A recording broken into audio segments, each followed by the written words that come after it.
اگر آپ کے بچے ہیں، آپ کے پاس ہیں، تو انہیں آج ہی حق کریں، گلے لگائیں، ان کی شرارتوں پر مسکرا دیں، ان کے بکھرے ہوئے کمروں کو نظر انداز کریں۔ یہ بکھراؤ تو زندگی کی علامت ہوا کرتا ہے۔ اگر آپ کے بچے ابھی چھوٹے ہیں، انہیں انجوائے کریں، ان کو گدگدائیں، ان کی معصوم شرارتوں کو انجوائے کریں، ان کی چھوٹی چھوٹی پریشانیوں کا مداوع کریں۔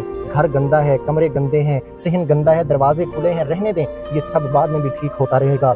لیکن بچوں کے ساتھ یہ وقت دوبارہ نہیں ملے گا، اور سبلنگ کو ایک دوسرے کے ساتھ یہ وقت پھر کبھی نہیں ملے گا۔ بہن بھائیوں کا ایک ساتھ گزرا ہوا وقت خاموشی سے چھن جائے گا۔ آج کی ان کی لڑائیاں، شرارتیں اور ایک دوسرے کے ساتھ ہنسی مذاق اور ایک دوسرے سے چیزیں چھیننا، ضد کرنا، پھر چند لمحوں بعد ہی خود مان جانا، کل یہ ان کے لیے سب سے قیمتی یادیں بننے والی ہیں۔ انہیں ایک ساتھ کھیلنے دیں، شور مچانے دیں، ٹوٹنے دیں۔ میں تو اکثر اپنے آپ کو روک نہیں پاتا، کبھی ان کی شرارتوں میں شریک ہو جاتا ہوں، کبھی اپنے بچوں کے کھیل کا حصہ بن جاتا ہوں، اور کبھی کبھی چپ کر بس ایک کونے میں کھڑے ہو کر ان کی ان شرارتوں کو اپنے دل میں محفوظ کرتا رہتا ہوں، کیونکہ میں جانتا ہوں کہ ایک وقت ایسا بھی آئے گا کہ یہ بچے ایک چھت کے نیچے نہیں ہوں گے، ہر ایک اپنی دنیا میں مصروف ہوگا، پتہ نہیں تو کسی شہر میں، تو کسی ملک میں چلا جائے گا۔ ان کی یہ چھوٹی چھوٹی لڑائیاں صرف یادیں بن کے رہیں گی، اس لیے انہیں ایک دوسرے کے ساتھ جینے دیں۔ یہ وقت دوبارہ کبھی نہیں آئے گا، کیونکہ ایک وقت ایسا آتا ہے جب سب کچھ سمٹ جاتا ہے اور پھر یادیں ہی باقی رہ جاتی ہیں، اور مائیں دروازوں پر کھڑی رہتی ہیں کسی ماما کہنے والے کے انتظار میں۔ تو لہٰذا